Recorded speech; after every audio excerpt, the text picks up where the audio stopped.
Hello बच्चों, आज हम चैप्टर 1 की प्रश्नावली 1.3 को स्टार्ट करेंगे। तो चलिए स्टार्ट करते हैं। पहला क्वेश्चन है कि सिद्ध कीजिए कि वर्गमूल 5 एक अपरिमेय संख्या है। देखिए, हम इसे किस तरीके से सिद्ध करेंगे।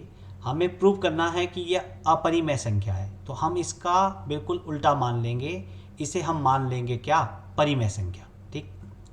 और लास्ट में हम इसे जो हमने माना था इसे हम गलत सिद्ध कर देंगे, और जिससे फिर आ जाएगा कि ये वर्गमूल 5 एक अपरिमेय संख्या है। तो स्टार्ट करते हैं। देखिए, सबसे पहले हमने मान लिया कि वर्गमूल 5 क्या है, एक अपरिमेय संख्या है, परिमेय संख्या है। ठीक है ना। तो वर्गमूल 5 को हम क्या लिख सकते हैं, परिमेय संख्या कैसी होती है, P अपॉन क्यू या A अपॉन बी, कुछ भी ले लीजिए, इस रूप की होती है। यहाँ पे A और B कौन होते हैं, देखिए यहाँ पे हमने मान लिया कि A व B सह अभाज्य पूर्णांक है। सह अभाज्य मतलब को प्राइम।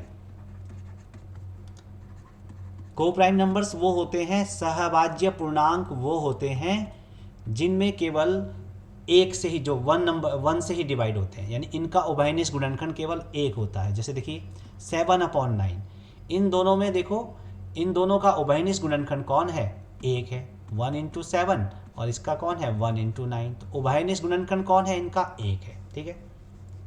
चलिए इसे b को मैं ले आ रहा हूँ इस साइड पे, तो √5 इंटू बी इक्वल टू ए। ठीक है, वज गुणा कर दी, क्रॉस मल्टीप्लिकेशन। अब देखिए मैं रूट भी हटा रहा हूँ, तो मैं दोनों पक्षों का वर्ग कर रहा हूँ। ठीक है ना, ऑन स्क्वायरिंग बोथ साइड। तो यहाँ पे जब स्क्वायर करेंगे, आपने पढ़ा है √5 का स्क्वायर कितना होता है 5, b का स्क्वायर b स्क्वायर, और a का स्क्वायर होता है a स्क्वायर। देखो यहाँ से क्या है, देखो a स्क्वायर किसके बराबर है, 5b स्क्वायर के, यानी 5 क्या है, a स्क्वायर का एक गुणज है। तो यानी कि 5 इसे क्या करेगा, a स्क्वायर को विभाजित करेगा। ठीक है ना। तो यहाँ पे लिख देते हैं a स्क्वायर जो है 5 से विभाजित होता है, यानी a स्क्वायर में 5 का भाग जरूर जाएगा, क्योंकि 5 उसका गुणनखंड है। अब देखिए, एक प्रमेय है हमारे पास यहाँ पे कि अगर नंबर के स्क्वायर में 5 का भाग जा रहा है, तो जो नंबर है, जैसे a स्क्वायर था ना, यहाँ पे नंबर कौन है a, तो a भी 5 से विभाजित होगा। ठीक है ना, आपकी बुक में प्रमेय है, उसे पढ़िए, से विभाजित होगा। ठीक है। अब जो नंबर 5 से विभाजित होगा, तो हम a को लिख सकते हैं क्या, 5 इंटू सी। क्यों, देखिए 5 से जो विभाजित नंबर होता है, 5 इंटू 1 यानी 5 से विभाजित हो रहा है, 10 5 से विभाजित होता है, 5 इंटू 2 लिख सकते हैं, 15 5 से विभाजित होता है, 5 इंटू 3 लिख दिया। देखो इन सब में क्या है, 5 सब में है, और एक गुणनखंड तो 5 होगा इसमें, और इसकी जगह जो ये अलग अलग 1 2 3 आ रहे हैं, इसकी जगह हमने कांस्टेंट ले लिया। ठीक है ना। फिर देखिए इस a के मान को ये मैं ले लेता हूँ इक्वेशन नंबर 1। तो a का मान समीकरण 1 में प्रतिस्थापित करने पर,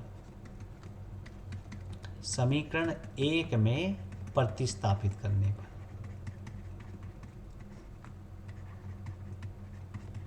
देखिए a का मान रखेंगे यहाँ पे, तो क्या आ जाएगा, देखिए 5b square equal to a की जगह रखेंगे कितना, 5c का स्क्वायर है तो स्क्वायर कर दीजिए, यहाँ पे स्क्वायर है। देखिए 5b स्क्वायर इक्वल टू हो जाएगा, 5 का स्क्वायर कितना होता है 25, और c का स्क्वायर c स्क्वायर। अब देखिए यहाँ से मैं निकाल रहा हूँ b स्क्वायर का मान, तो 25b स्क्वायर c स्क्वायर, और 5 का आ जाएगा डिवाइड में, मल्टीप्लाई में था डिवाइड में आ गया, 5 से ये कैंसिल हो जाएगा, 5 5 जा 25, तो b स्क्वायर का मान आ गया 5c स्क्वायर। देखिए a स्क्वायर था 5b स्क्वायर, और b स्क्वायर आ गया 5c स्क्वायर। देखो इसका मतलब क्या हो गया, b स्क्वायर जो है 5 से विभाजित होगा, क्योंकि इसका एक गुणज क्या है 5 है, b स्क्वायर 5 से विभाजित है। अब मैंने बताई थी पर में अगर स्क्वायर नंबर का स्क्वायर 5 से विभाजित है, तो b भी 5 से विभाजित होगा। अब देखिए हमने क्या लिया था कि a और b का उभयनिष्ठ गुणनखंड कौन है, 1 है, लेकिन देखो b में भी 5 का भाग जा रहा है, a में भी 5 का भाग जा रहा है, और b भी 5 से विभाजित हो रहा है, यानी कि 5 ए व बी का उभयनिष्ठ गुणनखंड है, उभयनिष्ठ गुणनखंड है। और हमने क्या माना था कि इनका कोई और उभयनिष्ठ गुणनखंड नहीं है एक के अलावा। तो यहाँ पे क्या आ गया कि 5 जो है ए और बी का उभयनिष्ठ गुणनखंड है। इसका अर्थ क्या हो गया कि जो ए और बी है वो सहभाज्य पूर्णांक नहीं है। और हमने माना था कि ये ए और बी क्या है, सहभाज्य पूर्णांक है। और यहाँ पे क्या आ गया कि ए और बी क्या है, इनका उभयनिष्ठ गुणनखंड 5 है, यानी कि ये सहभाज्य पूर्णांक नहीं है। तो इससे विरोधाभास प्राप्त हो गया। परंतु इससे इस तथ्य का विरोधाभास प्राप्त होता है कि ए और बी सहभाज्य है। ठीक है ना। यह विरोधाभास कहाँ से आया है, त्रुटिपूर्ण कल्पना के कारण आया, क्योंकि हमने क्या मान लिया कि वर्गमूल 5 एक परिमेय संख्या है। ये माना ना हमने कि वर्गमूल 5 एक परिमेय संख्या है, इसीलिए यहाँ पे क्या आ गया, ये विरोधाभास आया। तो अतः हम निष्कर्ष निकालते हैं कि वर्गमूल 5 एक अपरिमेय संख्या है। लास्ट में इस तरीके से आप लिख देंगे। ठीक है। क्वेश्चन नंबर 2 चलते हैं। सिद्ध कीजिए कि 3 + 2 वर्गमूल 5 एक अपरिमेय संख्या है। इसमें भी बिल्कुल आप सबसे पहले वही करेंगे, माना 3 + 2 वर्गमूल 5 एक परिमेय संख्या है।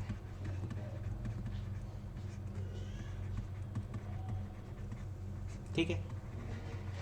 और परिमेय संख्या को क्या मान लेंगे, 3 + 2 वर्गमूल 5 बराबर क्या हो जाएगा, a/b की फॉर्म की होती है, जहां a और b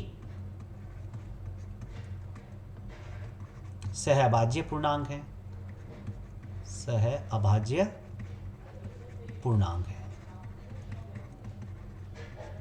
और एक चीज और है बच्चों, और b 0 नहीं हो सकता, ध्यान रखना, b is not equal to 0। ठीक। अब क्या करेंगे बच्चों, यहाँ पे करना क्या है, देखिए हमने यहाँ पे क्या करेंगे, जो स्क्वायर रूट जो अपरिमेय संख्या है इसे एक तरफ रखेंगे, बाकी सबको जो है हम पक्षांतर कर देंगे दूसरी तरफ। ठीक है। तो यहाँ पे ये प्लस में है तो इसे यहीं छोड़ देंगे। सबसे पहले मैं पक्षांतर कर रहा हूँ किसका, 3 का। 3 का पक्षांतर इधर करेंगे तो क्या हो जाएगा, -3। देखिए यहाँ पे भिन्न है, फ्रैक्शन है, यहाँ पे भी फ्रैक्शन है, तो इनका मैं ले लेता हूँ पहले एलसीएम। देखिए एलसीएम देखिए यहाँ पे, इसके हर में b, इसके हर में 1 है, तो एलसीएम क्या हो गया b। इसे b है ही ऑलरेडी, तो 1 से गुना करेंगे a ही आएगा, a बन जा a, माइनस इसके हर में क्या है 1, इसे बनाना है b, तो इसे किससे गुना करेंगे, b से, तो यहाँ से डायरेक्ट गुना कर देंगे, -3b। ठीक है। 1 की गुना यहाँ कर दीजिए और b की गुना यहाँ कर दीजिए। ठीक है। अब हमें देखो यहाँ इस साइड क्या रखना है, केवल वर्गमूल 5 को रखना है, तो ये छोड़ दिया। 2 जो है किस में है, गुना में है, तो कहाँ आ जाएगा, बटे में आ जाएगा, तो ये क्या आ गया, 2b आ गया। ठीक।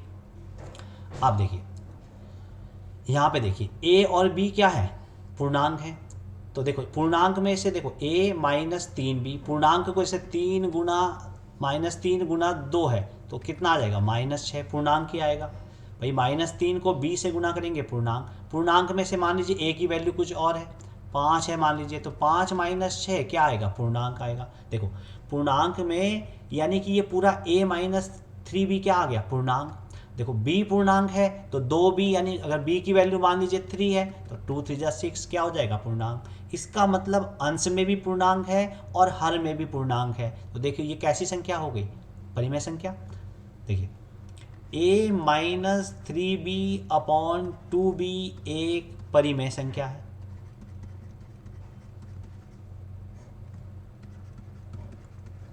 ठीक है।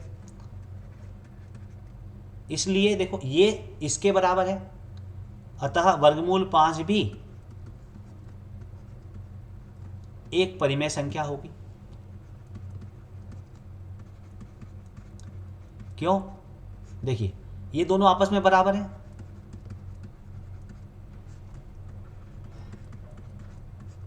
देखो ये परिमेय संख्या है पूरी की पूरी, और ये बराबर है इसके, तो यानी कि तभी तो बराबर होंगी जब ये भी क्या होगी, परिमेय संख्या होगी।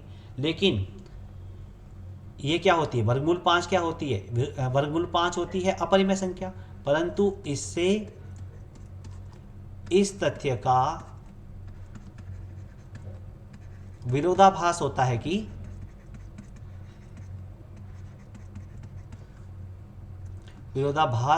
कि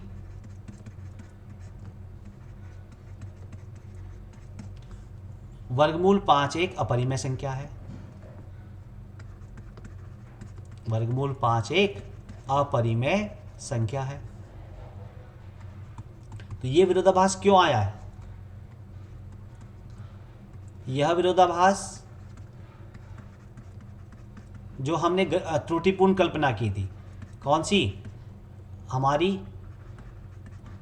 त्रुटिपूर्ण कल्पना, क्या कल्पना की थी?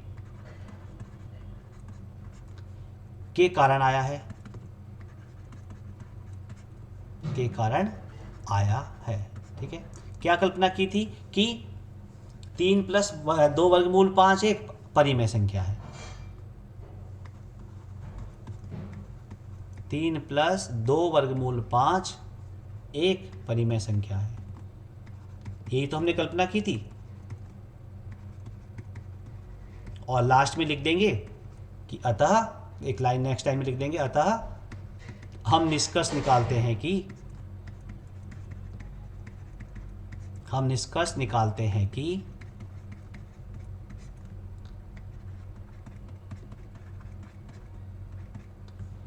हाँ, 3 + 2 वर्गमूल 5 एक अपरिमेय संख्या है।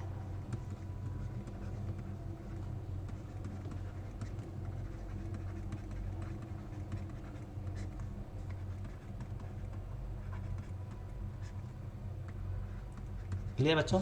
तो हमने देखो इसे मान लिया था परिमेय, और लास्ट में क्या आ गया कि वर्गमूल 5 भी क्या आ गई? परिमेय संख्या आ गई। लेकिन वर्गमूल 5 क्या होती है? अपरिमेय संख्या। तो यह विरोधाभास किसके कारण आया है? क्योंकि हमने यहाँ पे क्या मान लिया था? इसे परिमेय मान लिया था। ठीक है, तो लास्ट में हम निकालेंगे निष्कर्ष कि ये कैसी संख्या है? अपरिमेय संख्या है। आज के लिए इतना ही।